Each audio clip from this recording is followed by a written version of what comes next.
Bismillahirrahmanirrahim. Assalamualaikum warahmatullahi wabarakatuh. Apa kabarnya hari ini anak-anak? Semoga semuanya sehat selalu ya.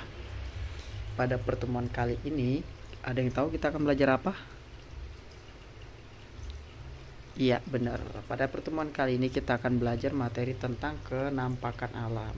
Sebelum kita masuk dalam pembelajaran, Bapak mau tahu dulu di sini teman-temannya ada yang hadir atau tidak? Hadir semua, alhamdulillah. Semuanya hadir. Baik, di sini sebelum kita memulai pembelajaran, alangkah baiknya kita berdoa terlebih dahulu kepada Anandarian. Bapak silakan untuk memimpin doa ya, nak ya.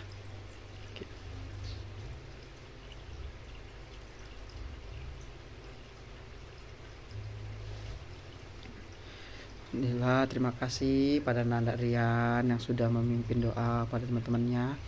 Baik, langsung saja kita mulai terlebih dahulu ya. Ada Bapak mau tanya dulu nih kepada anak-anak, ada yang tahu kenampakan alam itu apa? Iya, benar. Jadi, ada yang tahu gimana?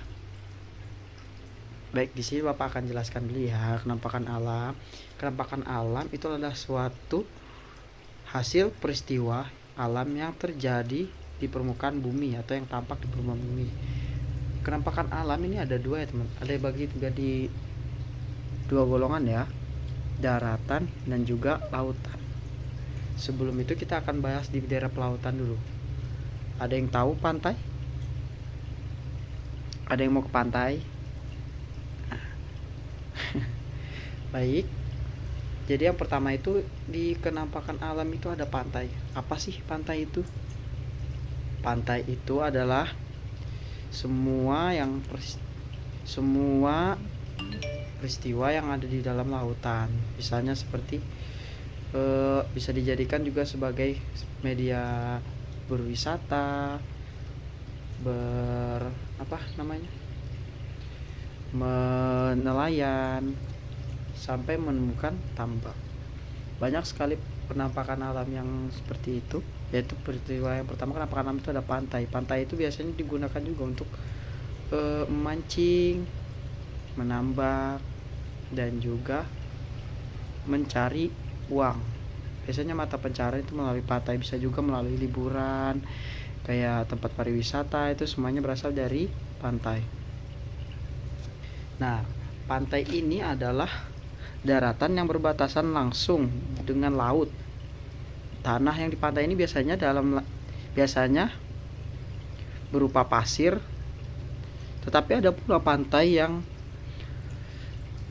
berupa terbinan terjal dan curam. Di Indonesia merupakan negara kepulauan sehingga memiliki banyak pantai semua provinsi di Indonesia.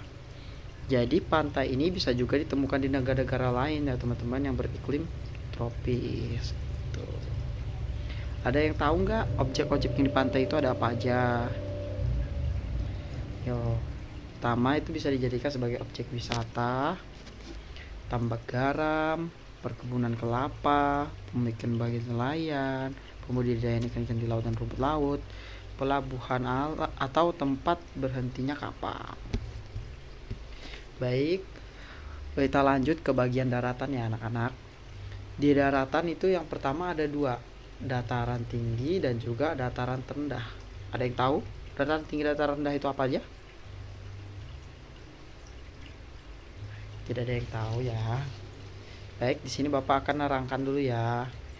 Yang pertama ada dataran tinggi. Dataran tinggi itu adalah wilayah dataran yang luas dan memiliki ketinggian 200 sampai 600 meter di atas permukiman laut. Dataran tinggi ini memiliki banyak sekali manfaatnya bagi manusia. Ada yang tahu teman-teman? Apa-apa aja? Yang pertama itu ada lahan pertanian, bisa juga sebagai lahan pertanian sayuran seperti wortel, brokoli, kubis, kentang, dan juga lain-lainnya. Dan yang kemudian bisa juga dijadikan sebagai lahan perkebunan teh, cengkeh, kopi, lahan peternakan sapi, dan sebagai penghasilan susu. Wah, gitu banyak ya manfaat-manfaat dari dataran tinggi. Kemudian di sini ada dataran rendah.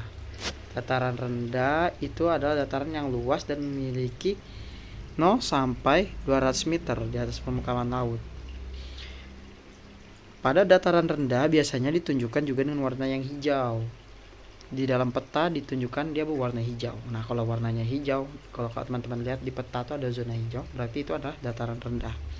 Di dataran rendah ini sungguh merata, cenderung dia merata sehingga mudah digunakan untuk manusia beraktivitas, seperti misalnya di daerah kota, di perjalanan, atau dijadikan sebagai lahan pertanian, menanam beras, padi, bisa juga. Dataran rendah ini juga banyak sekali manfaatnya ya teman-teman ya. Yang pertama itu sebagai lahan pertanian yang saya bilang tadi, yang Bapak bilang sebagai lahan pertanian, padi, jagung, kacang-kacangan, timun, mangga dan lain-lainnya. Kemudian lahan sebagai perkebunan tebu, karet, dan juga kelapa sawit. Dan yang ketiga itu ada peternakan, unggas, mamalia dan ikan. Misalnya nih ada di sini yang bapaknya jadi sebagai peternak. Oh, ada siapa namanya, Nak? Oh, Rian ya. Iya, Nak ya. Jadi kan di situ kan bapaknya Rian bertani lagi berternak. Nah, di peternakan itu kan dan lihat tuh pegunungan yang rendah-rendah, dataran rendah. Itu namanya dataran rendah. Kemudian sebagai area perindustrian dan juga area pemukiman seperti yang Bapak bilang tadi, misalnya itu di daerah perkotaan atau perdesaan, itu kan pasti ada pemukiman tuh tempat kalian tinggal. Nah, di situ. Baik, mungkin cukup sampai di sini ya pembelajaran kita ya. Jadi kesimpulannya, dataran rendah dan dataran tinggi itu juga berbeda ya anak-anak. Kemudian di daerah perairan itu ada apa aja tadi? Ada ikan, bisa juga manfaatnya daerah perairan tadi ada pantai, sungai, danau juga, itu semua daerah perairan ya. Kemudian untuk yang daerah daratan seperti yang Bapak bilang tadi, dataran rendah dan juga dataran tinggi. Kalau dataran tinggi itu biasanya dipakai untuk sebagai perkebunan teh seperti di pegunungan, di bukit, itu bisa dimanfaatkan sebagai teh. Terus nanam itu sayur-sayuran bisa juga. Kemudian yang dataran rendah bisa sebagai pemukiman warga, bisa sebagai juga jadikan kota, bisa juga sebagai daerah perkebunan padi, tebu dan lain-lain lagi ya. Baik, mungkin sampai sini saja pembelajaran kita hari ini. Semoga semuanya bermanfaat ya. Kurang lebihnya Bapak mohon maaf. Assalamualaikum warahmatullahi wabarakatuh.